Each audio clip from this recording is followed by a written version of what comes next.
Esse computer. Bem, boa tarde a todas e a todos. Muito obrigada por estarem aqui conosco. Ahm, eu sou a Maria, do SIDAC, e hoje iremos ter uma conversa com Benjamin e o Francisco, para ter um testemunho desde o Equador. O SIDAC é uma associação sem fins lucrativos e uma organização não governamental que nasceu em 1974, da luta contra o Estado Novo, contra o fascismo e pela liberdade da luta anticolonial. Hoje em dia trabalha principalmente em educação para desenvolvimento e em cidadania global. E, neste sentido, o projeto da revista Outras Economias, na qual se insere esta conversa, tem como objetivo trazer para um público mais amplo possível questões de economia, e de alternativas económicas, podendo ler a complexa realidade económica, tendo ferramentas para o fazer. Portanto, cada número é construído com um coletivo sobre um tópico que nos interessa aprofundar, sempre com uma abordagem pedagógica e o mais acessível possível. É uma revista digital, multimedial, onde se privilegiam linguagens diferentes. E este número é sobre o comércio internacional e os tratados de comércio livre. Dito isso, passo a palavra ao Francisco. Muito obrigados por estarem aqui conosco. Muchas gracias. Obrigado. Olá, o meu nome é Francisco, sou investigador na área de Ecologia Política, estou ligado também ao processo de resistência anti-mineração aqui em Portugal, no norte de Portugal, na zona do Barroso. Ah, Estive também ligado no Equador a processos de luta anti-mineração a céu aberto, há uns anos atrás, e também é um pouco através dessa ponte com o Equador que estou aqui hoje a partilhar esta conversa, esta entrevista com a Maria, com o Benjamin, uh, e para ajudar também a levar esta entrevista em espanhol. Ah, Acho que talvez pasar a palavra ao Benjamin. Hola Benjamín, si te puedes presentar tal vez antes de que empecemos y gracias una vez más por estar con nosotros acá. Bien, muy buenos días, María, Francisco, pues contento de conocerles. Soy integrante de la Confederación Campesina Agroecológica del Ecuador. De ahí venimos luchando por impulsar la agroecología y la soberanía alimentaria. Y también somos parte del MAELA, el Movimiento Agroecológico de América Latina y el Caribe. Entonces ahí también estuve hasta el año anterior integrando el Consejo Político Continental. Entonces es una articulación de la mayoría de países de Latinoamérica para impulsar también la agroecología. Entonces, estos son espacios de construcción de todo, de tejido social, pues, y de intercambio de experiencias, pues, y de una agenda de lucha también por la soberanía alimentaria, ¿no? Y en la cual también están presentes, pues, la resistencia frente a los tratados de libre comercio. Perfecto, gracias Benjamín. Agarraría precisamente ahí para empezar nuestra conversación. Tratados de Libre Comercio, TLCs, ¿qué son? Si nos puedes explicar desde tu experiencia qué es un TLC. Bueno, nosotros venimos haciendo un esfuerzo por entender justamente esos tratados, ¿no? Entonces, en primera instancia, puedo señalar que son como artefactos, ¿no?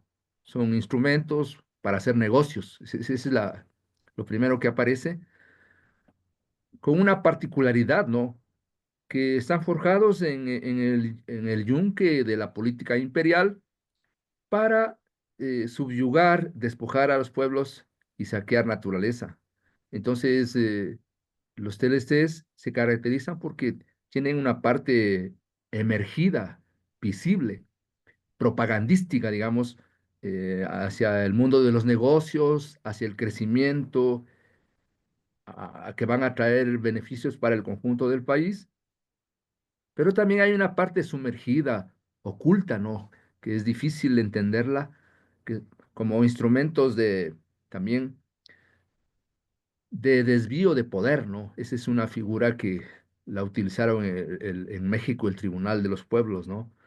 En el que el rol del Estado pasa de actor social de la regulación a convertirse en un guardián pleno de los intereses privados del capital, tanto transnacional como nacional. Entonces, por ejemplo, cuando nosotros tratamos de entender qué es cortar o remover barreras arancelarias, ¿no es cierto? Eh, como obstáculos para que fluya el libre comercio, aparentemente es un término técnico, o sea, neutro, ¿no? Pero viéndolo bien, por ejemplo, otra vez, como en el caso de México, vemos que cuando firman el Telecán con Estados Unidos y Canadá en 1994, ingresa masivamente el maíz híbrido barato de Estados Unidos. eh, y al romperse las barreras arancelarias, y esto, ¿qué diría? Aplasta a los pueblos de México, provoca la quiebra de los pueblos de México, provoca la salida masiva de campesinos, de indígenas a las ciudades y al propio Estados Unidos, ¿no? Es uno de los impulsos migratorios fuertes, porque no pueden sobrevivir. Entonces, y también podríamos decir que en el otro caso, estos tratados destruyen derechos, eliminan derechos sociales, derechos ambientales, y esto significa que pueden acelerar la muerte de territorios por ingresos indiscriminados de actividades extractivas, eh, como el caso de la minería metálica, que es una oleada muy fuerte que estamos sufriendo en el Ecuador, ¿no? Eso puedo decir un poco como un preámbulo para ayudar a entender entonces un poco luego algunos aspectos particulares de estos tratados, ¿no? Perfecto. Y justo antes de entrar a esas múltiples dimensiones de los efectos que tienen los TLC para los pueblos, ¿no? Para los territorios, me gustaría que hiciéramos un breve recorrido de los TLCs firmados por Ecuador, ¿no? O sea, empezando con ese primero TLC que fue con la Unión Europea, y que nos puedas contar un poco cuáles han sido estos tratados, cuándo son firmados y un poco para tener una cronología de estos tratados firmados por Ecuador, por el gobierno de Ecuador. Eh, ya, claro.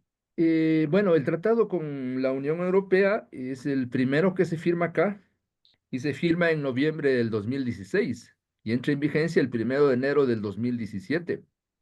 Este tuvo un largo periodo de negociación, ¿no es cierto?, que va desde el 2008 más o menos, ¿no? También porque obviamente había resistencia a la firma de ese tratado, ¿no?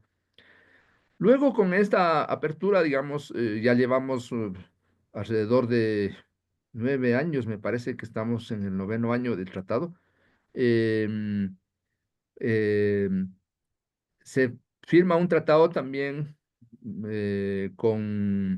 con Inglaterra, me parece, ¿no? Que eso fue alrededor del 2022, 2023. eh, y de este no ha habido, digamos, mucha información. Y luego, pues, se firma un nuevo tratado de libre comercio con China. Este se lo firma en enero del 2024, ¿no? Entonces, eso es lo que estamos enfrentando y además están a las puertas, se está discutiendo, está hablando de la firma de un nuevo tratado con Canadá, digamos.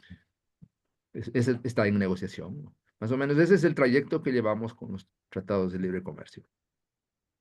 Estamos hablando de tratados que ocurren en la última década, digamos así. Sí, Ah, sí, sí, mm, exacto. Empiezan allá en el 2016 con la firma 17, con la firma del tratado con la Unión Europea y ahora el último con China. Quizás pegando un poco en esta historial ya estos 9 años que mencionas del tratado con la Unión Europea y podamos hablar un poco de cuáles han sido los sectores más afectados en Ecuador por este tratado. Bueno, sería importante para entrar a este tema también, señalar que eh, mirar el alcance del tratado, ¿no? Entonces, mirar, digamos, algunos rubros, digamos, gruesos del tratado, ¿no es cierto? Para tener una vista de conjunto. Entonces, eh, estos más o menos están alrededor de 4 puntos claves, ¿no es cierto? Uno, que es la liberación de los servicios. Eh, el otro es que es un poco el trato nacional a las compras públicas.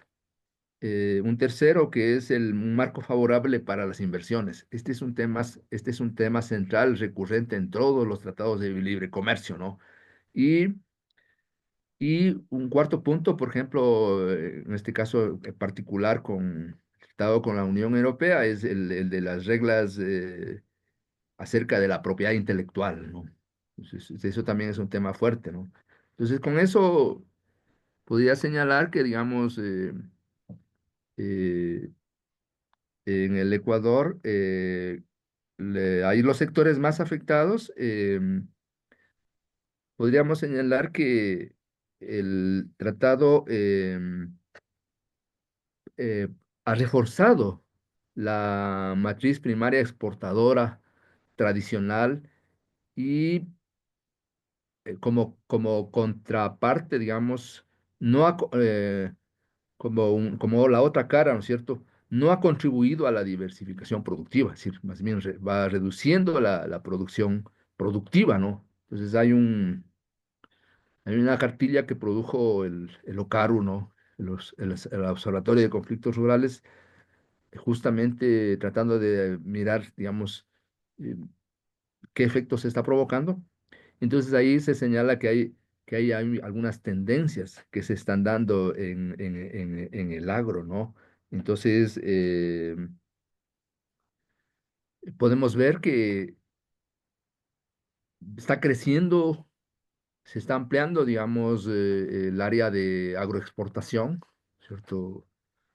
Bananera, camaronera, básicamente, ¿no?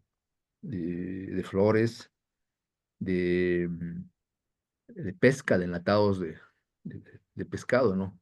Se va ampliando. Y en las áreas, digamos, de donde se expanden los cultivos, se ve que hay un alto nivel de pobreza, se ve que hay necesidades básicas insatisfechas, eh, altas tasas de desnutrición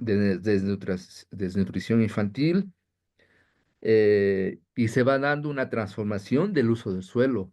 Van creciendo las superficies de agroexportación y se van reduciendo las unidades productivas, ¿no? Entonces, eh, esta, esta, eh, esta tendencia, digamos, un poco es la que vemos que se va acentuando, digamos, con el Tratado de Libre Comercio, ¿no?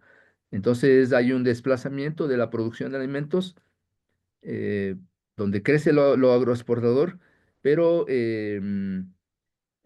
va mermando, digamos, la producción para el mercado interno, ¿no?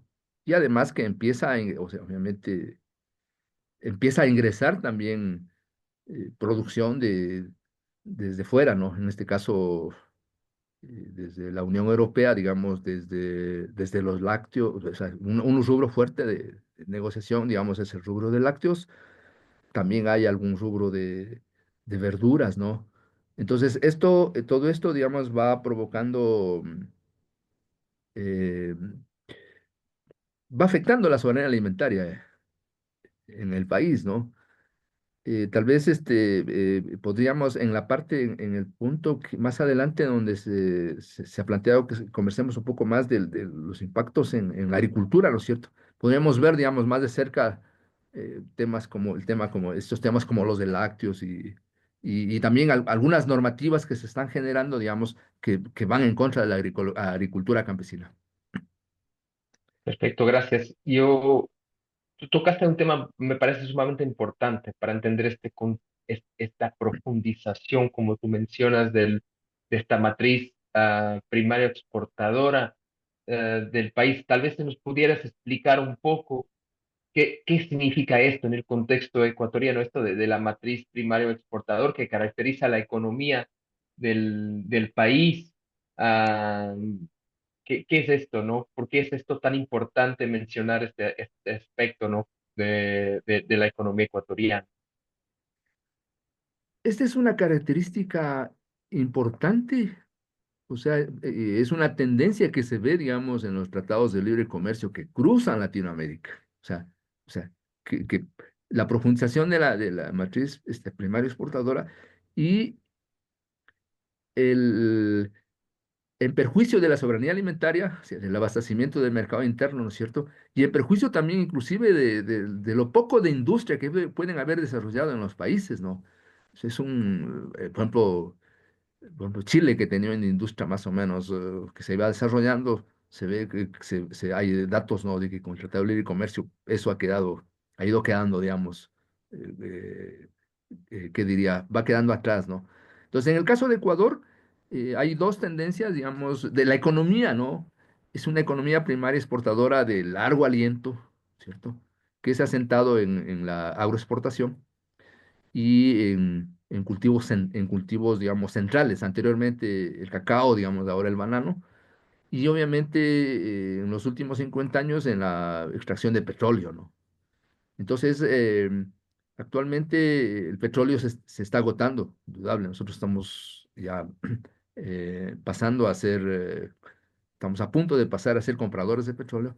Entonces, lo que se está buscando es acudir a extraer minerales, ¿no? Para reemplazar esa fuente de renta. Y entonces, lo que vemos es eso, justamente ya cómo sigue creciendo, digamos, la superficie de cultivos de agroexportación, de crianza de camarón, y obviamente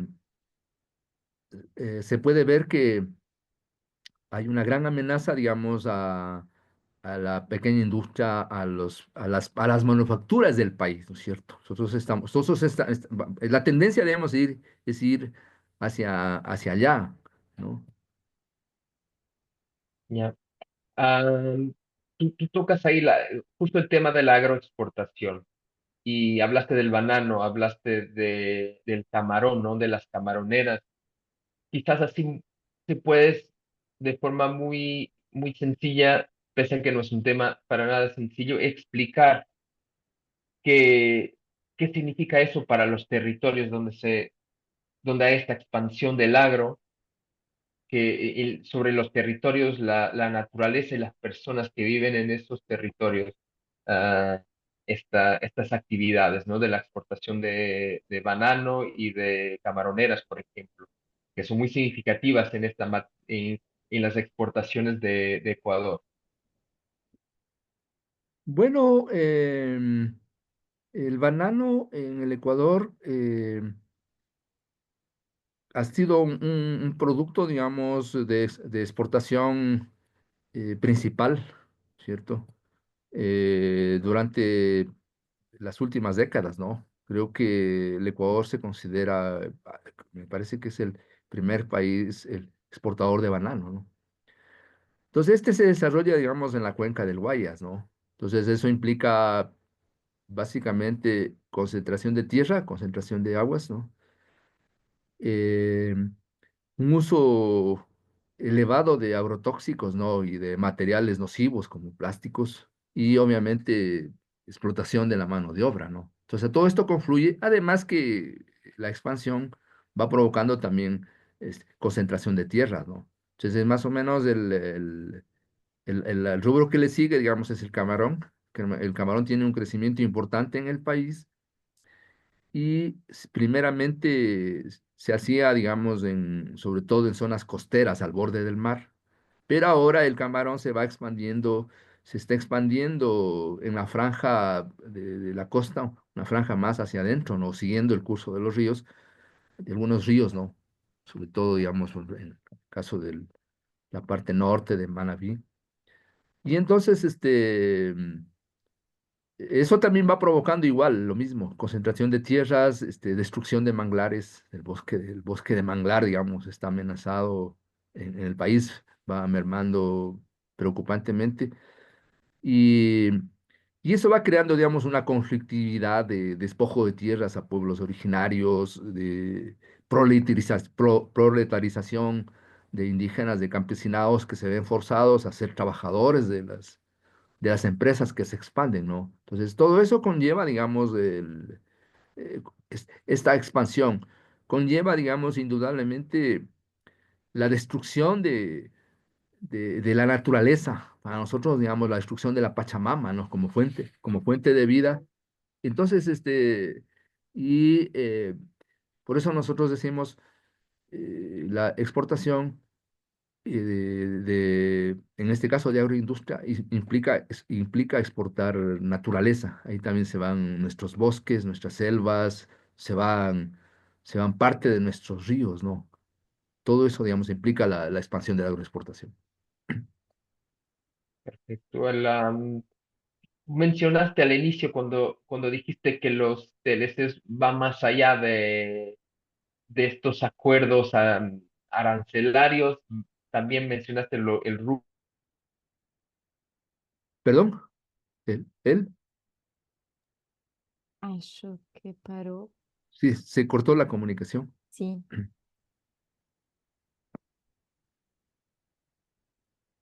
Hum. A ver, volviendo a lo que Él. planteaba, ¿no? Este tema del sector, el sector mineros, eso lo ven como esta dimensión de la inversión y la relación con el sector minero se lo ven como una preocupación con estos TLCs firmados, en particular este más reciente con China. Posso Eh, perguntar quando foi firmado o acordo com a China? eh, Justamente, María, perdón, ¿tú puedes Eu, repetir eu, tu sim, eu comentario? perguntei quando foi assinado, quando foi firmado o acordo com a China. Fue en enero del 2024. Agora? Há pouquíssimo tempo. Ok. Sí, sí, es muy reciente, sí. Francisco, justamente te iba a señalar que a la pregunta, ¿no? Que hace, que justamente para nosotros, digamos, lo que descubriendo, digamos, como una clave interpretativa de los tratados de libre comercio, es que articulan, o sea, estos tratados son como una bisagra de articulación, ¿no es cierto? En este caso de tres elementos, ¿no? Uno, digamos, lo que es el despojo agrario agroexportador, que es lo que estábamos mencionando, ¿no es cierto? Eh, de productos como banano, camarón, lo vinculan al despojo minero, de la minería metálica, es decir, de bienes comunes naturales, ¿no? Entonces, o sea, hay apertura de mercados, hay rebaja de aranceles para estos productos de exportación, ¿no? Eso significa incrementar las ganancias de los exportadores, pero hay que pagar de alguna manera. Entonces, ¿con qué se paga? Uno de los elementos centrales es justamente esta protección de inversiones, ¿cierto? En este caso, para la minería. Pero también hay un tercer elemento que articula, es poco visible, poco tratado en los análisis del libro de comercio, ¿no es cierto? Hay tercer elemento que articula y es el despojo de los servicios públicos, es decir, como bienes comunes sociales, o sea, bienes comunes construidos, como la salud, la educación. En este momento, por ejemplo, el gobierno está empeñado en privatizar el sistema de salud, perdón, el sistema de seguridad social, que en el país se llama IES, Instituto Ecuatoriano de Seguridad Social, por ejemplo. Entonces, los tratados de libre comercio articulan este triple. articulan este triple despojo, ¿no es cierto?, donde confluyen capitales de diversa dimensión. A la pregunta que hacías, entonces, ahí pues la minería es un aspecto fundamental de interés de quienes hacen la apertura de los mercados en el exterior. Perfecto, o sea, es muy, muy preocupante, al mismo tiempo muy interesante que nos des esta mirada más amplia de cómo pueden llegar a afectar estos tratados a los países, ¿no? Y más allá de este tema como decías, de ser una negociación de aranceles. Am, Sí, justo mencionabas hace poco eso, ¿no? Que crecen los beneficios, las ganancias del sector agroexportador, de la industria bananera, de la industria camaronera. Mencionabas también que afecta o destruye el pequeño sector manufacturero de Ecuador, impide un desarrollo del sector manufacturero y por ende el país depende también, sigue muy dependiente de importar una serie de productos. Entonces, me lleva todo esto a preguntarte, ¿quién son realmente los beneficiarios de los TLC, tanto al interno como afuera de Ecuador? bueno, es interesante, digamos, aquí mirar cuando hablamos de beneficiarios, ver, así como la parte visible de los tratados de libre comercio, ¿no es cierto?, que es un poco alrededor de la barrera de aranceles. Entonces se puede pues, uno mirar, ¿no?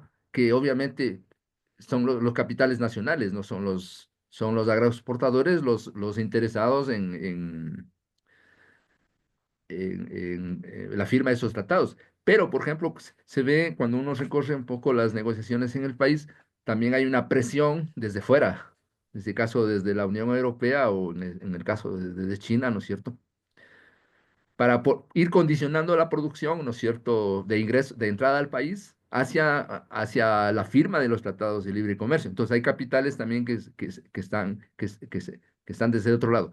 De los capitales nacionales, indudablemente, junto a los agroexportadores, están los importadores, porque igual ingresan manufacturas, ¿no es cierto?, en este caso de Europa, también libres de aranceles. Entonces hay varios rubros relacionados sobre todo con maquinaria pesada, maquinaria industrial, con el tema de productos farmacéuticos, ¿no es cierto?, para la medicina, para la agricultura. Entonces, algunos de esos rubros, digamos, em, está el sector de importadores del país. Pero esta es la otra parte, ¿no? Entonces, los beneficiarios del exterior es un tema de mucha más opacidad, ¿no? De distinguir. Entonces, hay capitales, hay capitales, digamos, transnacionales, ¿no es cierto? Que los podemos ver más o menos alrededor de la liberalización de los servicios, por ejemplo, la privatización de los bienes sociales comunes como salud y educación o sea, en el país. Por ejemplo, este aspecto está avanzando, hay un deterioro enorme de estos servicios, ¿no? Digamos, obviamente, va avanzando, digamos, este proceso de privatización. También eh, eh, compras públicas, ¿no? Por ejemplo, en la Constitución, por ejemplo, se señala que las compras públicas, sobre todo, se debe dar preferencia a la economía social y solidaria, o sea, a los pymes, a la pequeña producción. Entonces acá entran capitales a disputar, a pedir trato nacional y a disputar pues en unas condiciones de asimetría enormes a abastecer de compras públicas al Estado, ¿no? Y digamos, también en este marco favorable para las inversiones, ¿no es cierto? No solo es minería, o sea, el tratado también contempla eh, reformas para acceso de capitales en compra de tierras, en acaparamiento del agua, ¿no? Y obviamente, pero un eje central obviamente es la minería, ¿no? Entonces todavía no tenemos nosotros una mirada, unos datos de cuánto de capital europeo está eh, interviniendo, digamos, en los proyectos mineros en el país, que son abundantes, ¿no? Entonces, estos más bien son, ¿qué diría?, beneficiarios más difíciles de cuantificar, ¿no es cierto?, de identificar, pero que obviamente ese es el trasfondo del Tratado de Libre Comercio y es a futuro, digamos, es una, es el Tratado de Libre Comercio. O sea, en este momento se están creando las condiciones, se están haciendo las reformas a leyes, se está hablando ya de una reforma constitucional, o sea, se están creando las condiciones para que realmente vaya haciéndose efectivos esos tratados. Y justo pegaría ahí en este tema de las reformas, ¿no? De la ley y volviendo un poquito atrás al periodo que se firma el TLC con la Unión Europea y quizás unos años antes, porque el Tratado de Libre Comercio con la Unión Europea se firma en este periodo que en Ecuador vino conocido como la Revolución Ciudadana, ¿no? Como un gobierno conocido, una experiencia gobernativa conocida fuera también como dicha progresista, de izquierdas, donde se dio un proceso constituyente del 2008, ¿no? De la firma Realmente. de la Constitución de Montecristi. Ah, y me gustaría que habláramos un poco sobre la legislación y políticas públicas ah, que han sido llevadas durante este proceso, ¿no? De Revolución Ciudadana y si tú crees que han marcado realmente un quiebre con décadas de política neoliberal o si bien más vemos una continuidad en ese proceso con las políticas que fueron desarrolladas en este periodo, incluyendo la firma del TLC. O sea, ya, este aspecto me parece muy interesante e igual me parece también importante poner unos elementos, ¿no es cierto?, de qué es el neoliberalismo, ¿no es cierto?, cómo lo entendemos, porque eso nos ayuda también a entender, digamos, muchas cosas de las que están pasando, ¿no? Entonces, haciendo un recordatorio, ¿no es cierto?, que este surge como por alrededor de la década de los 70 empieza a aplicarse en Latinoamérica, digamos, y es un poco como una respuesta a la crisis del capital, ¿no es cierto?, a la baja tasa de acumulación que se dice. Y entonces se busca liberalizar las economías eh, para hacer del mercado un motor de crecimiento y un regulador ya de la sociedad, ¿no? Entonces, esto significa una ofensiva, por ejemplo, Francois Houtart nos dice que lo recoge, ¿no?, en 3 o 4 elementos. Es una ofensiva en contra del Estado, promoviendo las privatizaciones. Es una avanzada eh, en contra frente al trabajo, ¿no? Frente al trabajo, los capitales salen en búsqueda de mano de obra barata, ¿no?, para sobreexplotar, y es la salida justamente de las fábricas de Estados Unidos, ¿cierto? Y en México, en Centroamérica, los tratados de libre comercio, una línea fundamental son las maquilas, esa sobreexplotación del trabajo, ¿no es cierto? Es un tercer rubro, digamos, es a la sobreexplotación de la naturaleza. Es decir, control de la energía, control de los minerales y de la biodiversidad. Entonces, hablamos de una búsqueda de nuevas fronteras de acumulación. Entonces, una de ellas es también transformar la agricultura campesina en agricultura de mercado y exportación. Em, Igual, ¿no? Lo que señalamos, convertir los servicios públicos, transferirlos en fuentes de acumulación privada y estos elementos, digamos, estas tendencias, ¿no es cierto?, las vemos nosotros justamente, a los tratados de libre comercio los vemos como herramientas justamente para impulsar eso, ¿no? Estos elementos centrales. Entonces aquí entra un poco lo que tú preguntabas, lo de la revolución ciudadana, ¿no? Lo del proceso constituyente, justamente en aplicación a las reformas a la aplicación de las reformas neoliberales que se van dando en el país, surgen potentes movilizaciones en la década de los 90, ¿no? Ahí hay unos levantamientos que para nosotros ya son legendarios, son históricos, ¿no? Los movimientos, los levantamientos indígenas del 90, que estremecen la estructura, hacen un remesón a la estructura política del país, ¿no? Del Estado y permiten, digamos, y ciertas conquistas que ya van entrando, ¿no es cierto? En este caso a la Constitución, entra lo del Estado la construcción del Estado plurinacional, ¿no? Entonces, la fuerza movilizadora del movimiento social, ¿cierto? Hace posible un poco este ascenso de lo que se llama la revolución ciudadana. Em, Podríamos decir que se va configurando, digamos, como una posición socialdemócrata y el asunto es que esa movilización social, la empresa empieza a gravitar alrededor de una asamblea constituyente, se moviliza hacia allá. Entonces emerge, digamos, un proceso de un enorme entusiasmo social, ¿no? Una confluencia, digamos, un poco unas enormes expectativas de una nueva constitución.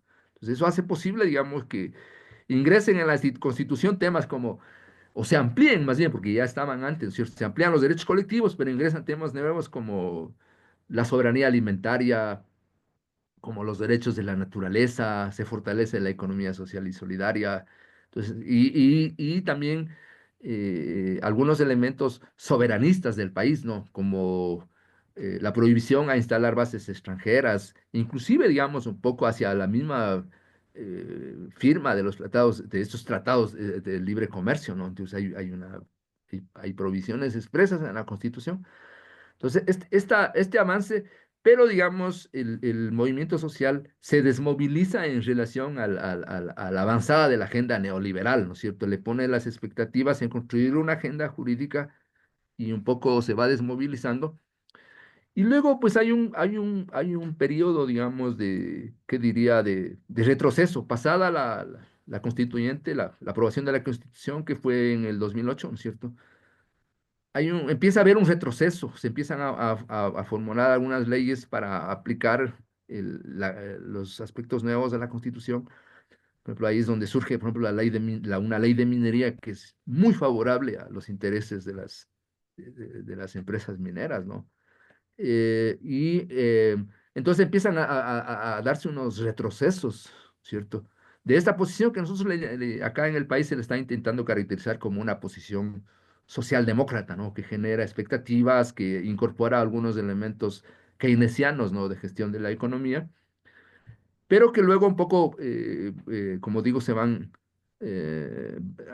retrocediendo al punto que al final del periodo de 10 años de gobierno de Rafael Correa, ya se firma el primer tratado de libre comercio, que es un poco en noviembre del 2016. O sea, ahí también se señala que justamente las políticas públicas, un poco el tema de subsidios, redistribución de ciertos recursos a la población, permiten que haya una ampliación de una base social que accede al consumo, ¿no? Y hay un crecimiento de la sector llamado de la clase media, de la pequeña burguesía también, que se puede entender desde una perspectiva más de pensamiento crítico. Y a esto se le atribuye también un poco que empieza a desmovilizarse la población, ¿no? Aparte de procesos también de cooptación de las organizaciones sociales que se dan en este periodo, ¿no? De, también de fragmentación del tejido social, también es un periodo, digamos, que se caracteriza por eso. Entonces, eso hace posible, digamos, que eh, esta firma del TLC en el 2016. Y luego, pues, este periodo termina con el ascenso del presidente Moreno, que, ¿qué diría?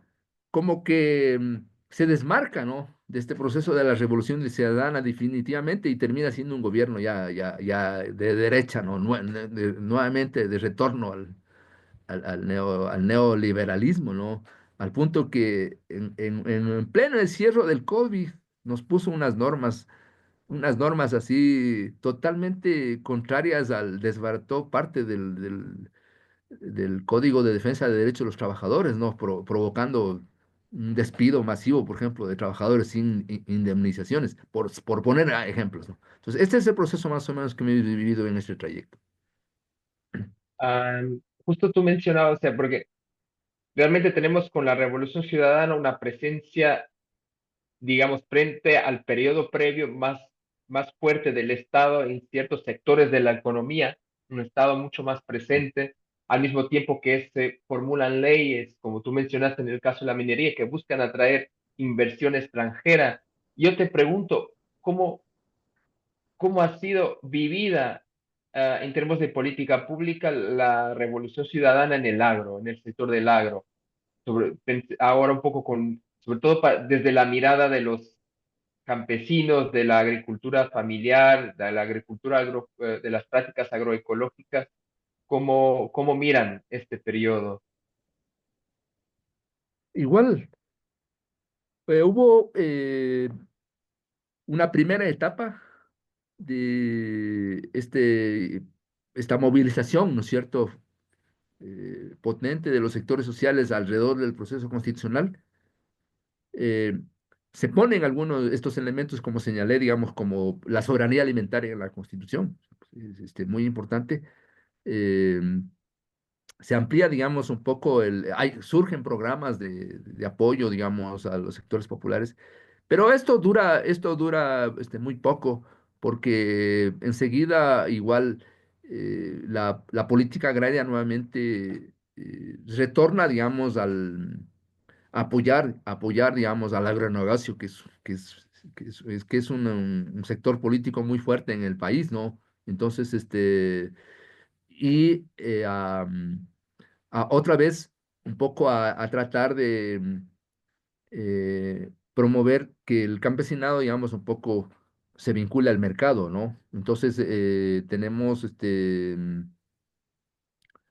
un famoso programa, por ejemplo, un famoso programa que realizó el presidente Correa, digamos, por allá entre el 2010, 2012, donde, por ejemplo, promovió un subsidio, un fondo directo para subsidiar paquetes de agroquímicos y de semillas a los agricultores, ¿no? Luego, eh, hay una legislación que va surgiendo, que más bien se va acomodando a los tratados de libre comercio, va surgiendo la ley de semillas, una ley poco también que se le ha puesto poca atención en el país, es el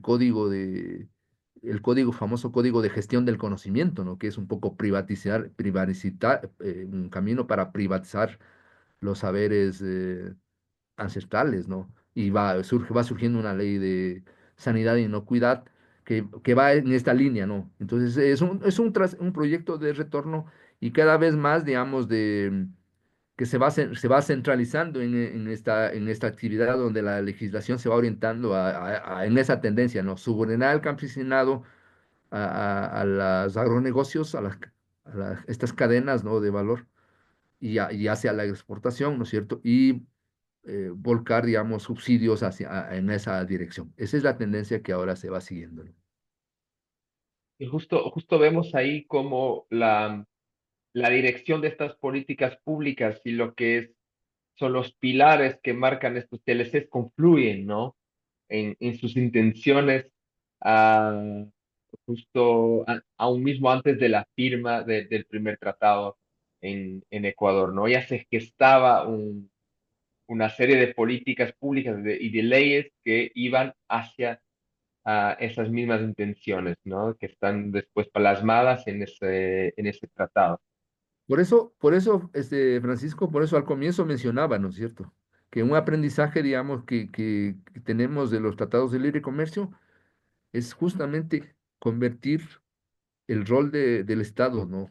De alguna manera, de lo poco del ejercicio que se puede hacer de un regulador social.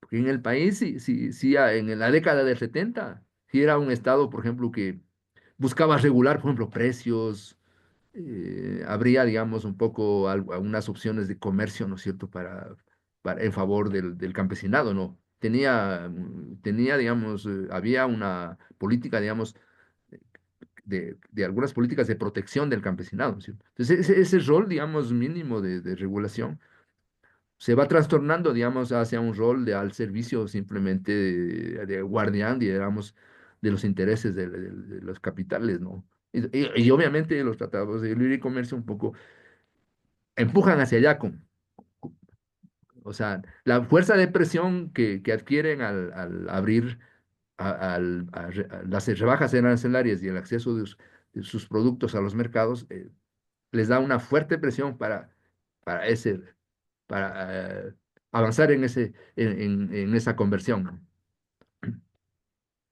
Bueno, entremos ahora a un tema que me parece sumamente importante para entender cómo en Ecuador se llevó la resistencia a estos tratados de libre comercio. Tú ya lo mencionaste hace poco, que el mismo proyecto de la Revolución Ciudadana fue posible gracias a un periodo de resistencia muy fuerte previo a que se da en los años 90, inicios de los 2000, que después la Revolución Ciudadana termina desorientando de cierta forma esa confluencia de fuerzas de los sectores sociales, pero yo quizás preguntaría, ¿quién han sido estos sectores sociales que han conformado esta alianza para hacer frente al TLC con Unión Europea y después los que siguieron? Bueno, cabría mencionar, digamos, que aquí en el país hubo un proceso fuerte de resistencia, ¿no es cierto? En una primera etapa, digamos, ¿no es cierto? Frente al ALCA, ¿no es cierto? El famoso ALCA, que es de la Alianza de Libre Comercio de las Américas, que era, digamos, un poco una propuesta impulsada desde Estados Unidos y quería hacer un único tratado con todos los países de Latinoamérica, ¿no? Entonces, en las movilizaciones del 90, para entrar al 2000, se incorpora en la agenda del movimiento social este tema de la resistencia al ALCA, ¿no? Entonces hay una movilidad enorme a lo interno del país y ahí, digamos, en este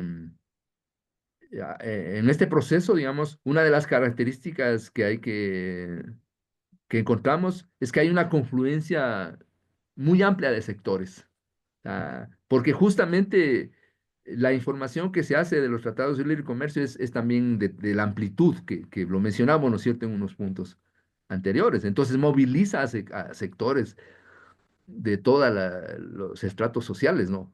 Trabajadores urbanos, o sea, academia de los estudiantes, digamos, campesinos, indígenas. eh, Perdão, y, y, Penny, y la cara, uma pergunta. Esta sí, fronte contra o ALCA era uma fronte transnacional também, com outros países da América Latina, dos Caribe? sí, lo voy a mencionar, Ah, por eso digo, está bien María, pero hablaba por eso de dos características un poco que lo distinguen. Estoy hablando de lo interno y luego voy a hablar de lo más amplio, ¿no? Entonces, eh, confluyen, lo que señalaba era que además confluyen eh, pequeños empresarios, inclusive medianos empresarios, porque se les explica la que representa.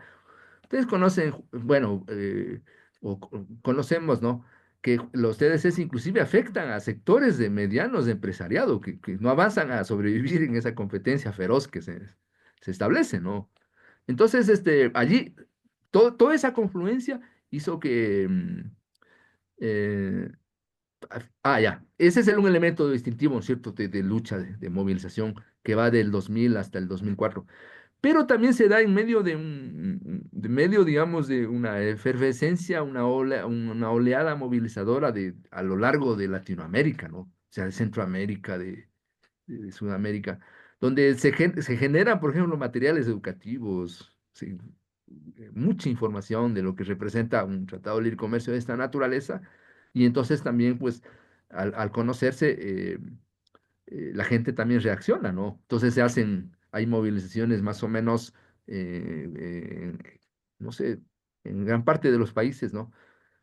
Em, y esto coincide también con el tiempo de los foros sociales, ¿no? Con el tiempo del Foro Social Mundial. En la década del 2000 al 2010 en ese sentido tiene mucha riqueza acá en Latinoamérica, ¿no? Y también se desarrollan los foros sociales de las Américas, ¿no? Entonces, todo eso, digamos, un poco confluye para que se pueda finalmente ser retirado, ¿no? Esta iniciativa. Creo que por allá por el 2004, 2005 ya se retira esa iniciativa del ALCA, ¿no? Entonces, en este marco, digamos, un poco, son algunas condiciones que se dan favorables un poco para resistir a un tratado de libre comercio. Pero tu pregunta era un poco, entonces, ¿cómo ha seguido la resistencia, creo, Francisco, ¿no? Entonces, Ujú, ¿cómo ha continuado, ¿no? Entonces, ahora, lo que yo señalaba, ¿no es cierto? Cuando hablamos de neoliberalismo, de proceso constituyente, también señalaba algunos elementos que gravitaron para ir un poco, en cierto modo, dispersando, fragmentando ya la resistencia, ¿no es cierto? Y porque también hay una agenda que tiene que enfrentar múltiples eh, ofensivas, ¿no? Es decir, por decir algo, en la década del 2010 al 2015 estábamos enfrentando la ley de minería, el nuevo código penal que se iba adaptando también a las necesidades de incorporar figuras para criminalizar la resistencia social. Teníamos una ley de aguas que quería poner temas como privatizar la salud. Entonces, todo eso también nos va fragmentando la atención, ¿no es cierto?, en un tema, más las políticas agrarias anticampesinas que van apareciendo. Entonces, esto pues ya no hace, no hace que no se pueda concentrar en la energía social para un poco la resistencia a la firma del Tratado de Libre Comercio con la Unión Europea. O sea, se genera información. eh, Nosotros hemos participado, digamos, en muchos procesos también educativos, ¿no es cierto? Y tratando de explicar, digamos, un poco esto, pero ya no hay las condiciones para una movilización, que es lo que se requiere, digamos, para para poder hacer que finalmente, pues, eh, un sector social y mayoritario del país entienda, digamos, que sus intereses vitales están amenazados, ¿no? ujú. Ahí tú mencionabas hace poco el tema de cómo el proceso constituyente fue un momento de esperanza, después seguido de una práctica de política pública de desesperanza, pero hay una dimensión que me parece importante también que la tocaste brevemente ahora, que es este tema de la represión, ¿no? Del fortalecimiento de las prácticas represivas frente a las diferentes luchas, esta multiplicidad de luchas que al final son las que congregan una resistencia al TLC, ¿no? ¿Qué estaba pasando allá por el 2015, 2016 en términos de, desde el Estado de reprimir a los sectores sociales que luchaban en contra de las políticas del gobierno de la Revolución Ciudadana? Bueno, ahí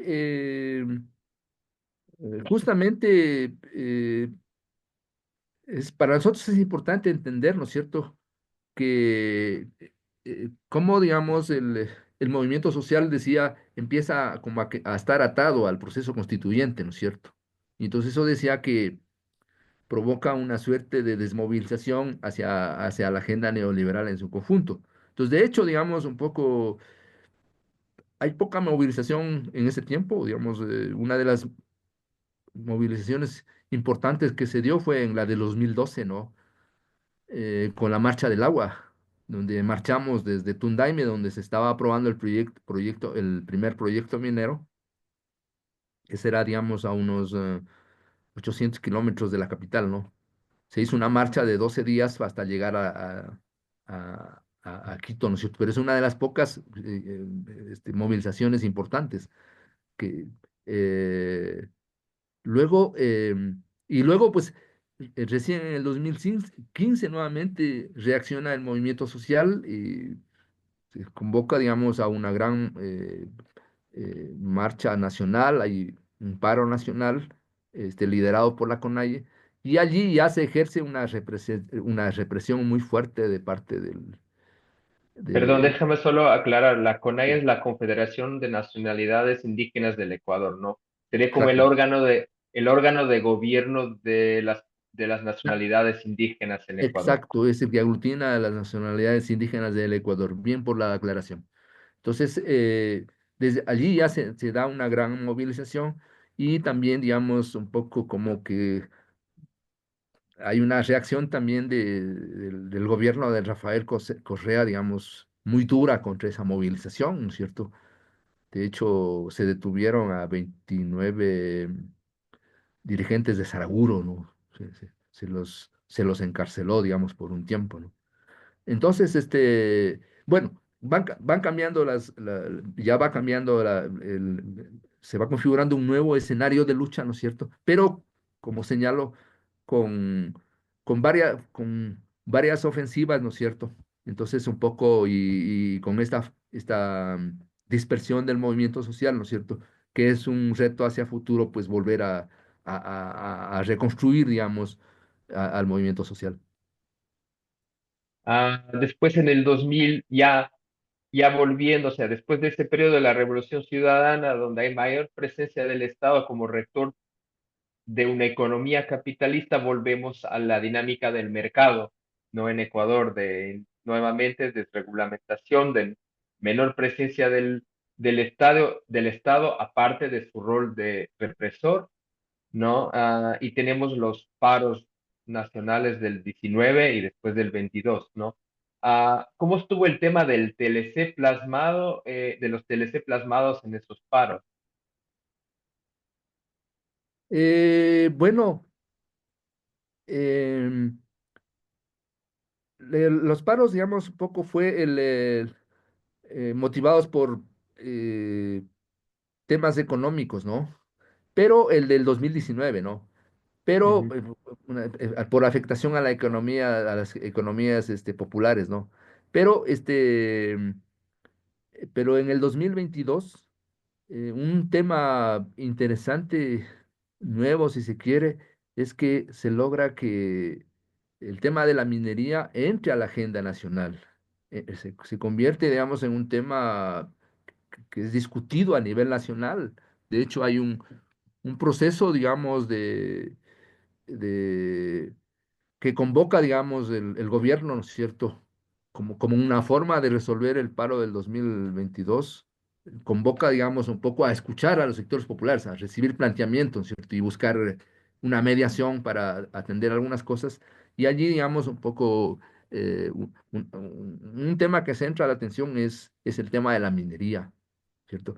Pero obviamente los tratados de libre comercio no entran, no logran todavía entrar a una agenda nacional. O sea, como quien dice, no se ha logrado todavía el reingreso, ¿no es cierto? Porque ya hubo un cierto, a comienzos del siglo, como veíamos, ya hubo un poco una lucha, ¿no es cierto? Aún no se ha conseguido, digamos, el reingreso, porque justamente hay otros temas que concentran la atención, pero también para nosotros es importante entender esto, pero también porque no se alcanza a ver esa mirada de conjunto, ¿no es cierto? Cómo, digamos, el capital articula, lo mencioné, ¿no es cierto? Como con la figura de bisagra, ¿no es cierto? De varios despojos, el despojo agrario, el despojo, en este caso, minero, y el despojo de bienes sociales comunes como los servicios públicos, ¿cierto? Todo eso, digamos. Entonces, no se alcanza a ver, ¿cierto? Eh, eh, hay procesos complejos, ¿no? Como la desarticulación también de los sectores de trabajadores urbanos, ¿no? También, que son los que defendían, pues, los servicios públicos, ¿no? Los servicios, que no se privaticen los servicios públicos, ¿no? Entonces, también creo que es por eso, ¿no? Es por esta mirada de conjunto que es un reto, digamos, justamente volver a tener una mirada de conjunto, ¿no es cierto? Y creo que también un poco, eso también debe, o sea, una mirada que debe cruzar también la resistencia más allá de un país, ¿no? Más allá, porque los TLCs, digamos, son eso, herramientas de geopolítica, ¿no? Muy duro de enfrentarlas, ¿no? Ya, justo antes de entrar a ese tema de las alianzas transnacionales y transatlánticas, me gustaría pegar también ese tema alrededor del TLC con la Unión Europea. Me gustaría si pudieras compartir un poco de ya de la experiencia de resistencia a los TLC, ya desde del trabajo mismo de ustedes de la Confederación de Campesinos Agroecológicos de Ecuador, de la Red Agroecológica de Loja, un poco tener esa visión más desde su organización. Ya, perfecto. Bueno, nosotros hemos estado participando en la parte de, primero, tratar de entender qué son los TLCs. Entonces, yo un poco lo que he hecho ahora es compartir un poco, ¿no es cierto? En nuestro nivel de comprensión de los TLCs. Y eso también viene de un ejercicio colectivo realizado un poco con la organización, ¿no? Y obviamente hemos estado un poco también enfrentando lo que es esta legislación anticampesina que se va desarrollando también en el marco ya de la vigencia de los tratados de libre comercio. En este caso, señalaba que nosotros tenemos un poco eh, la ley de semillas que se aprueba, me parece que en el 2017, en donde ya obliga, digamos, al uso de semillas certificadas, que es uno de los temas ligados a propiedad intelectual, ¿no es cierto? Em, Luego surge una ley de sanidad e inocuidad agropecuaria, ¿cierto? Que, por un lado, promueve el uso de pesticidas, ¿no? Y por otro lado, promueve normas sanitarias, por ejemplo, para manejo de animales, eh, que, que no son aplicables para los pequeños productores, o sea, que los resultan excluyentes, o sea, son las normas para la gran industria, la agroindustria, que quiere que se apliquen en los pequeños productores. No hay condiciones ahí para hacerlo. Entonces decimos que tiene que haber, la Constitución dice que deben haber normas diferenciadas, pero eso no se está aplicando, ¿no es cierto? Entonces esos son segmentos de lucha y luego, digamos, van surgiendo otras leyes, digamos, donde justamente lo que se busca es eso, volcar recursos del Estado para la exportación, para un poco ir alineando la producción de cultivos hacia estos rubros de exportación y ir un poco vinculando al sector campesino hacia allá, ¿no? En esa dirección, ¿no? Entonces, bueno, nosotros, digamos, un poco desde la Confederación, digamos, hemos estado en ese ejercicio de denuncia, un poco de luchando frente a, a estas leyes, ¿no? Un poco buscando, digamos, que no se vulneren los principios constitucionales, que se respeten, en este caso, los derechos campesinos, ¿no? Y obviamente una área sensible también ya lo que es afectación a agricultura campesina, uno de los rubros que eh, impulsa la Unión Europea en los tratados de libre comercio, no solo en Ecuador, sino donde los firma, ¿no? Es justamente tratar de abrir los mercados para los lácteos, ¿no? Que vienen, que es una producción fuerte que hay en Europa, ¿no? Sobre todo en este caso del Ecuador, uno de los rubros es de los quesos maduros, ¿no? Entonces hay un ingreso sin aranceles de quesos maduros.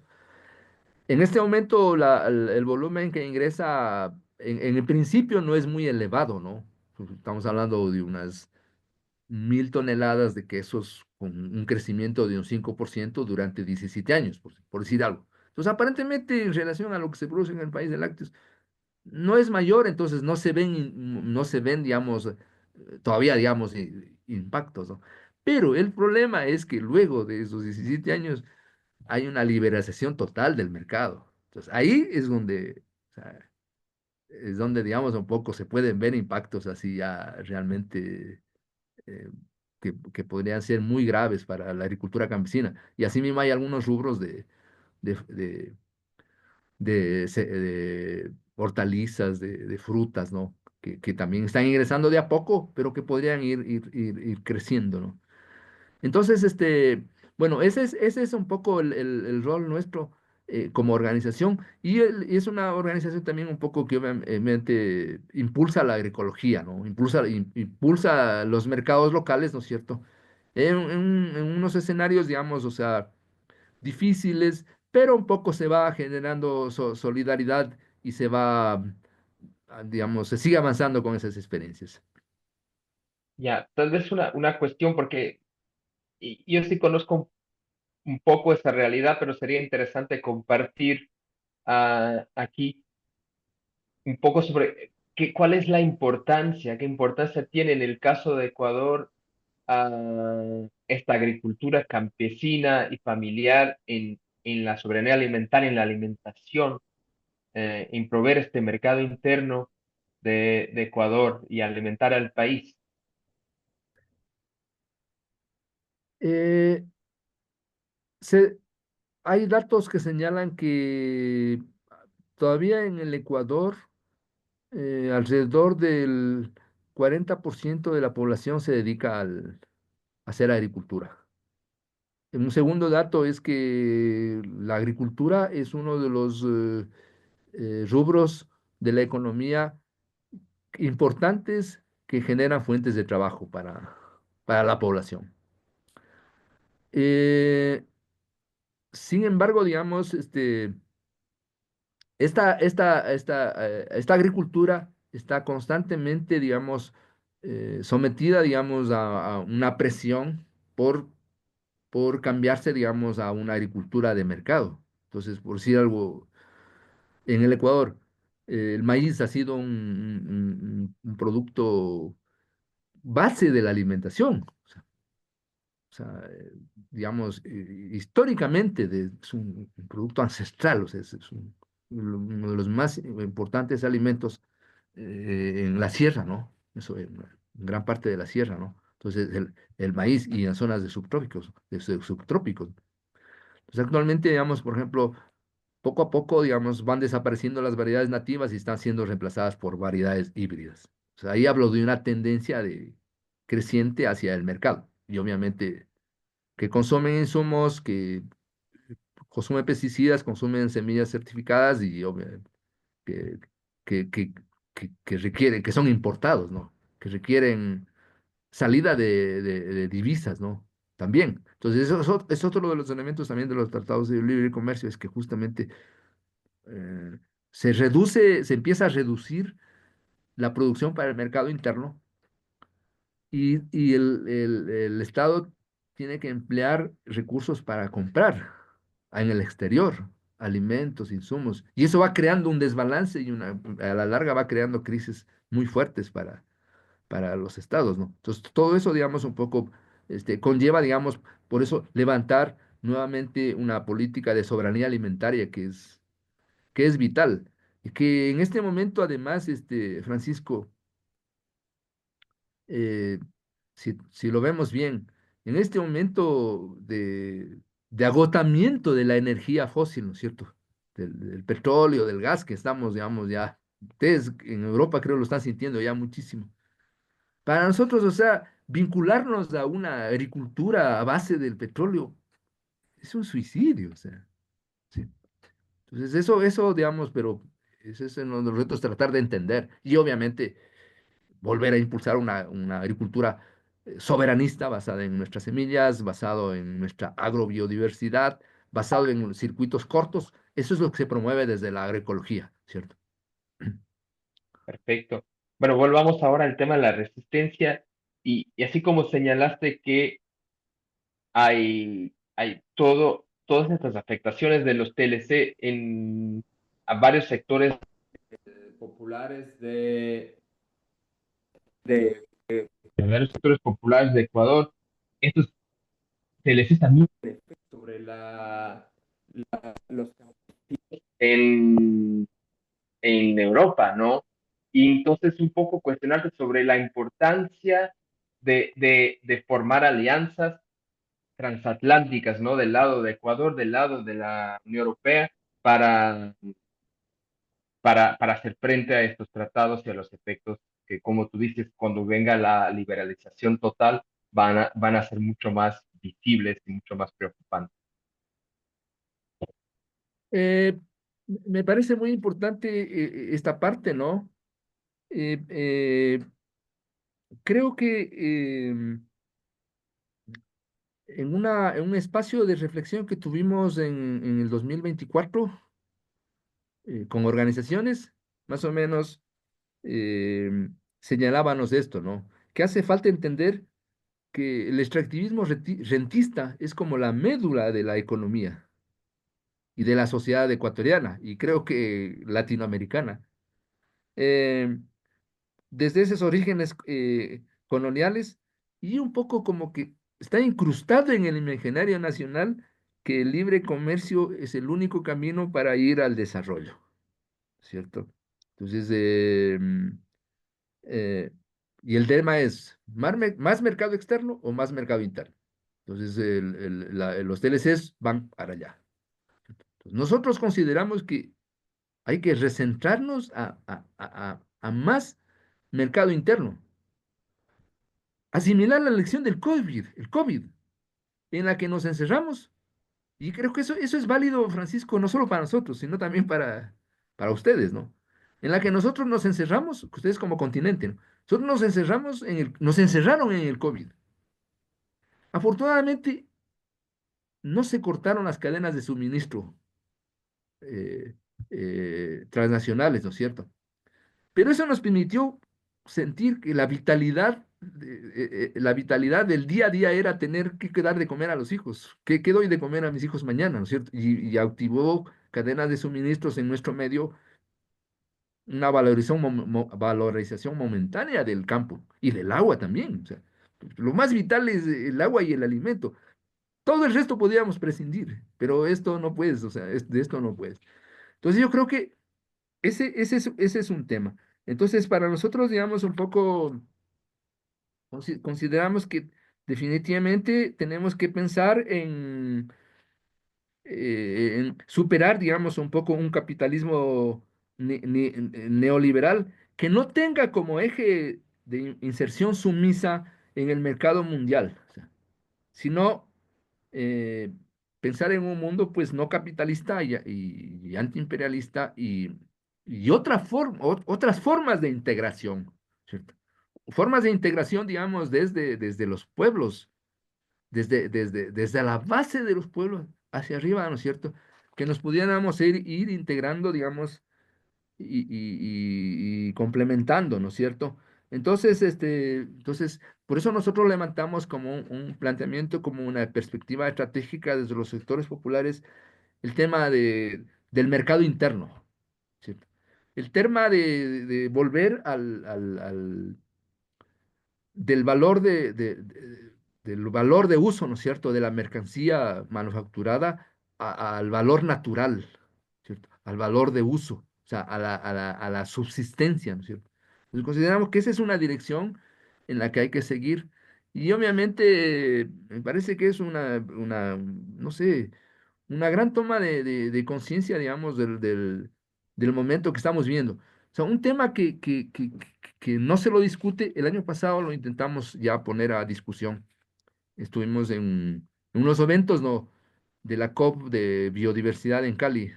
Entonces tratábamos de poner a discusión un tema que no se pone en discusión todavía ni siquiera en las organizaciones eh, agroecológicas o de economía solidaria, el tema del consumo. O sea, estamos subsumidos por el consumo. O sea, hay un texto muy importante de Jorge Veraza, un académico de la UNAM, que él plantea, digamos, un poco, él hace un trabajo de UNAM, la... UNAM y México. UNAM Sí, es la Universidad sí, Nacional Autónoma de México. exacto, gracias, Francisco. Entonces, él hace un trabajo muy importante donde señala que si el capitalismo pudo avanzar en la hegemonía que desarrolló en el siglo XX y que es la que nos arrastra al cambio climático y a la destrucción de biodiversidad, ¿no es cierto?, ligadas, nos dice que es por al menos dos elementos.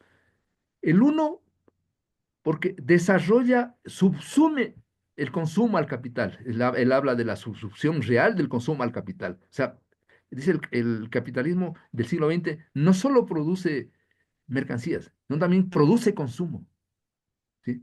Y desarrolla herramientas para balancear, para equilibrar la producción y consumo. Y ahí surge, dice él, la computación. Para eso surge, dice, una herramienta para poder avanzar en eso, ¿no es cierto? Entonces, con ese empuje, pero ese es un tema que no está siendo cuestionado. ¿Cómo la mercancía reordena nuestros territorios, nuestras economías, nuestros continentes, ¿no? ¿Cómo estamos asistiendo como a yo creo, Francisco, que estamos asistiendo como a una segunda división del trabajo, ¿cierto? Mucho más drástica, mucho más, ¿qué te digo? Esquilmante que otras, ¿no? O sea, es como una nueva colonización, como una nueva este, conquista, ¿no? Más allá de eso, digamos, lo vimos, por ejemplo, en esta COP de biodiversidad de Cali, veíamos además que hay un lanzamiento del capital a apropiarse de la biodiversidad que queda en el planeta. También, o sea, hay propuestas así que están avanzando. Y hay lecturas débiles desde los movimientos sociales, ¿no? Entonces particularmente considero que es súper importante juntar fuerzas, ir levantando una agenda, digamos, un poco articulaciones más allá de los países, ¿no? Extracontinentales, digamos, un poco con estos elementos, con la necesidad de estas lecturas y obviamente con la necesidad de estas construcciones nuevas de respuestas, ¿no? Entonces, esa es la propuesta de también hacia el campesinato de la Unión Europea, ¿no? De hacer esa lectura común sobre que tú nos compartiste ahora, para poder articular formas de lucha, ¿no? Y de resistencia a, a, a los TLCs y todo lo que viene, ¿no? Todo lo que está por detrás de estos tratados. Yo, antes Exacto. de irnos me gustaría, tú hablaste y creo que por lo menos para mí quedó un poco en el aire, sería interesante si pudieras como profundizar un poco más eso que dices de que lo que estás viendo es una nueva división una nueva división del trabajo, ¿no? Un poco si pudieras profundizar esa idea, ah, ¿por qué ves y cómo ves esa nueva división del trabajo? Esto, esto se me ocurrió porque, digamos, estaba mirando una caracterización súper importante que hacen hay un documento, digamos, que surgió, se lo lanzaron el año pasado, que eh, se llama 30 años de libre comercio en América Latina, y que lo impulsó, digamos, em, la red que hay de Latinoamérica Mejor Sin TLC Ujú, y con el Instituto Ecológico del Tercer Mundo. Entonces a mí me parece ujú. súper interesante, a ver si encuentro unos elementos, no, porque si los encuentro, me parece súper interesante, o sea, una caracterización que se hace de estos procesos, ¿no? Entonces de ahí me surge esa figura. Entonces, ahí se nos señala que, más o menos bajo la pregunta, ¿qué busca el capitalismo global con los tratados de libre comercio? Entonces, básicamente, tres cosas. Recursos naturales, mano de obra barata y mercados donde ubicar sus productos. Ya lo vimos en el recorrido de esta conversación. Pero, en otro nivel, para conseguirlo, los TLCs han establecido 5 categorías o condiciones básicas, ¿no? Estoy refiriéndome un poco a lo que ellos señalan, ¿no? Entonces, uno, cadenas de producción transnacionales, con total laxitud, relajamiento, ¿no es cierto?, de leyes ambientales y nacionales, desregulación, ¿no es cierto? Dos, flexibilidad arancelaria para un dominio transnacional del comercio con impactos devastadores en sectores como alimentación. 3, control territorial para viabilizar actividades como la extracción indiscriminada de minerales, infraestructuras energéticas o las infraestructuras adicionales de comunicacionales que se requieren para hacer viable, ¿no es cierto?, esta extracción. Y todas son fuentes de inversión de capital, ¿no es cierto? Generalmente, capital extranjero. 5, especulación financiera, paraísos fiscales. O sea, no solo con eso, o sea, los recursos que se extraen de un país no se quedan en el país, salen a paraísos fiscales, inclusive de los mismos capitales nacionales, salen a paraísos fiscales. Por eso entonces vamos entrando en una debacle como país y después se nos dice, no, es que el país está pobre, vamos por otra fuente de extracción para superar la pobreza. Entonces, más o menos, mira, estos elementos, digo, no, pues esto me suena a una nueva división internacional del trabajo, ¿no? Es decir, los TLCs en Centroamérica, básicamente, eh, maquilas, entrar manufacturas ensambladoras de automóviles en México, de textiles en Centroamérica, eh, y, em, y entrar eh, manufacturas de alimentación a México. En México hay un destrozo brutal de la salud por la comida nociva que entra de Estados Unidos. Y en Latinoamérica, nosotros, fuentes de extracción de materias primas, perdón, no tan general, de minerales, Chile, Perú, Colombia, ahora Ecuador, ¿no es cierto? Bolivia, ¿no es cierto? Con el litio. Y nosotros, en Latinoamérica, biodiversidad, o sea, ingreso de semillas transgénicas y extracción de biodiversidad en general, por ejemplo. Entonces, más o menos eso, no sé cómo le ves. Sí, sí, me parece muy claro. Tú tocaste ahora el tema del litio y nosotros justo el pueblo donde estoy enfrenta el tema del litio también. Y, pero hay algo que creo una cosa fundamental y que va mucho, mucho a lo que conversamos, ¿no?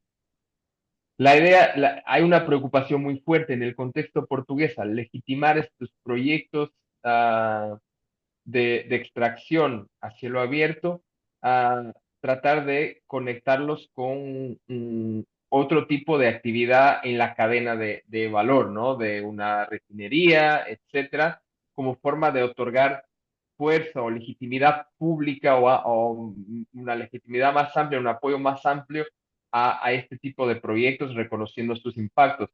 Ah, precisamente me parece porque no está tan marcada ya esta idea del país con una matriz primario exportadora, ¿no? Mientras que en el caso de Ecuador está tan profundizada esta idea, está tan enraizada esta idea del país como primario exportador, ¿no? Que ya estos capitales ni siquiera, y los estados ni siquiera se preocupan a construir una idea más allá de la simple extracción y de dejarlo todos los impactos, ¿no? Acá hay por lo menos a un nivel narrativo, nivel retórico, la preocupación de decir, mira, vamos a extirpar la tierra, vamos a destruir, pero siempre con una narrativa de que también va a generarse valor a través después de la transformación. O Al sea, como, final estamos mal, ¿no? Igual, pero como quien dices, es un área de sacrificio, pero va a tener este claro, beneficio. Acá nada. es un poco por necesidad, como para otorgar, de cierta forma, un intento desesperado de otorgar legitimidad a este tipo de proyectos, ¿no? Porque eso lo sabemos, como tú mencionas, el capital va buscando, va creando nuevas y nuevas fronteras extractivas, siempre donde pueda, ¿no? Y acaba por llegar a veces cada vez más cerca de sus centros para, para, para, para lograr lo que necesita para la dinámica de acumulación. Así que creo que este último punto que mencionaste es muy clave, muy importante para pensar estas alianzas y para ir fortaleciendo y creándolas desde acá, desde allá, de Ecuador, de Abya Yala, y bueno, no Latinoamérica, Abya Yala, Sí, llamémosle el me nombre, gusta, me gusta. Ahora también se está hablando de American con K, o de mm, Amarucan también, un poco como una identidad, digamos, sí, que vaya más allá, que vaya hacia esa historia milenaria de la que provenimos. ya. Y bueno, no sé si quisieras dejar algún mensaje final, María, si tienes también alguna cuestión.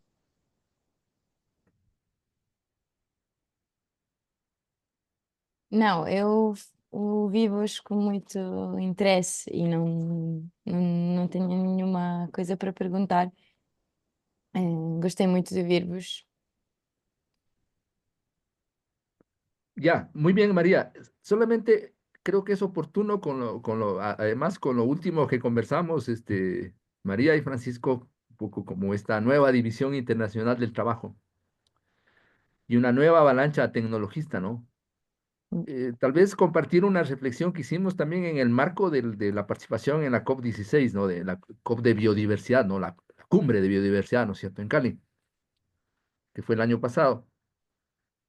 Y es que cuando se lanza la famosa llamada o mal llamada revolución industrial, ¿no es cierto? El impulso de la máquina, ¿no es cierto?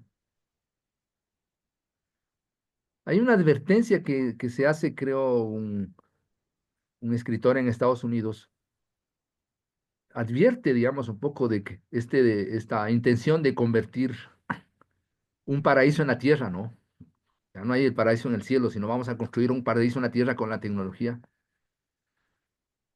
Entonces, cuando él se hace esta advertencia, a mí me llevó a pensar en la reflexión que ahí todavía había un ambiente completo. O sea, hace 200 años todavía había abundantes, al menos nuestra Avia Yala estaba repleta de bosques, de ríos, de selvas, repleta, sí, abundante. Todavía le cruzaba la biodiversidad. Ya había devastación, pero en una pequeña escala. Entonces, ahora cuando se lanzan esta nueva oleada, digamos, extractivista, colonial, conquistadora del capital, ¿no es cierto? Ya no estamos con un ambiente completo. Quizás estamos, entre comillas, con un medio ambiente. Quizás está la devastación yo comentaba, ¿no es cierto? Por ejemplo, que hay documentales que están mirando que el río Amazonas se está secando. El río Amazonas es uno de los ecosistemas más potentes, o sea, uno de los ríos más potentes del mundo, ¿no? Más voluminosos, extensos, por su recorrido, una selva que se considera que es pulmón del mundo, pero se está devastando. Entonces, digamos, no es momento para pensar otra vez, es que nos vamos a extraer minerales libremente. No importa, a los indios los hacemos a un lado, los aniquilamos y ya. Eh, no es momento, es momento para pensar, decía un pensador boliviano, que nos encontramos frente a los límites. El planeta nos está poniendo límites. No podemos pensar en un crecimiento infinito y un progreso infinito y un desarrollo infinito. El planeta nos está poniendo límites. El cambio climático está expresando esos límites. Y obviamente hay que pensar también en parar. De todas partes creo que hay que pensar en eso, ¿no? Esa sería mi reflexión final. Bueno, gracias. Quizás ahora que mencionaste la Amazonía, recordar que pese a que la Amazonía ecuatoriana es apenas una pequeña parte del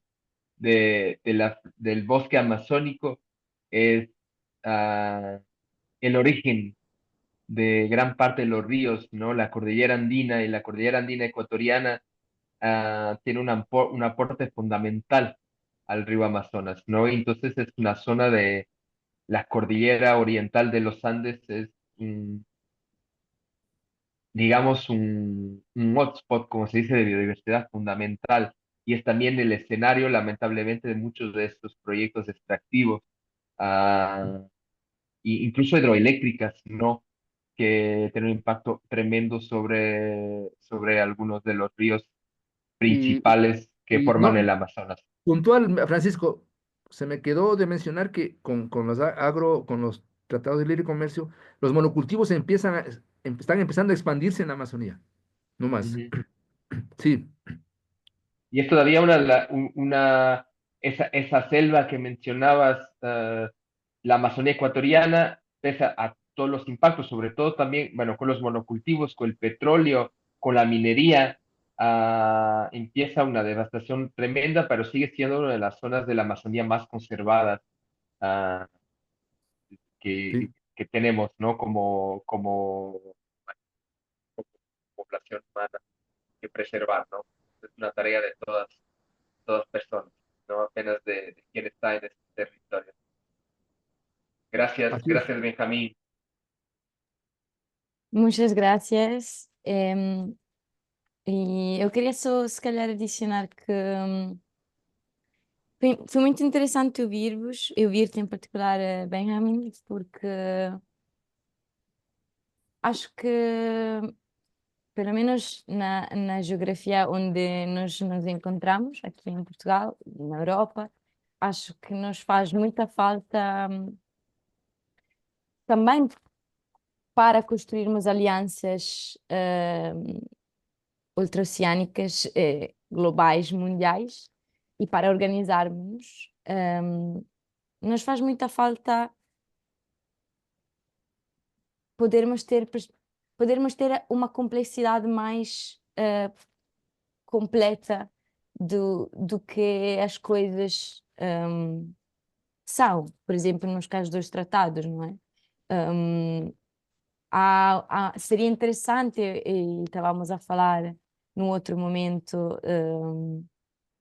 perceber como é que seria um diálogo entre o campesinato europeu e o campesinato do Equador, da América Latina, das Américas, sobre o que é que os tratados fazem nos vários lugares, e certamente há lugares onde isto acontece, onde este diálogo se desenvolve, mas sinto que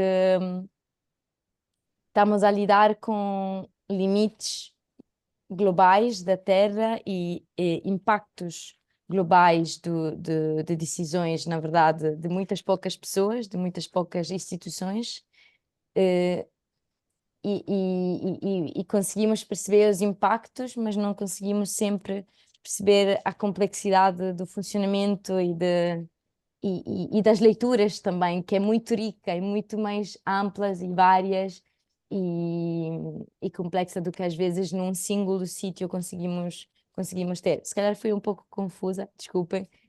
Fiquei muito inspirada e a pensar que realmente há uma sabedoria que se tem que se construir de formas muito diferentes, ou seja, de uma forma muito ampla e diversa. E por isso acho que fecharmos com o pensar como construir alianças mais amplas é um ótimo mote. E se esta revista contribuir um pouquinho, uma gotinha, acho que somos muito contentes. Pronto. Portanto, muito obrigada, mesmo muito obrigada. Obrigada, Francisco, também. Só esse ponto que tu tocavas agora é muito importante, porque vemos ao longo também aqui da entrevista, e é um pouco também um ensinamento para mim que ficou da minha experiência no Equador, não é? A grande, a, a grande capacidade ou de reflexão crítica e de pensamento crítico vem diretamente dos setores sociais, indígenas, não indígenas, urbanos, rurais, que eu acho que marcam uma diferença muito, muito importante e é uma fonte de aprendizagem necessária para formar alianças. Acho que é preciso olhar e aprender também de destes territórios mais distantes daqui da Europa, Portugal e da Europa, neste caso da América Latina, mas também a diversidade que tem também esta ligação com os países de língua portuguesa, não é? E também certamente existem várias dinâmicas como esta da reflexão crítica que não partem desde de cima, desde um processo de intelectuais nas universidades, mas vêm de baixo, vêm de processos vividos de resistência cotidiana a investidas de capital. Portanto, sim, acho que hoje foi um bom exemplo, não é? Esta partilha com o Benjamin dessa importância. Sim. Muito obrigada. Muchísimas gracias. Seguimos atentos a poder pues dialogar más adelante conforme ustedes los han señalado. Certo.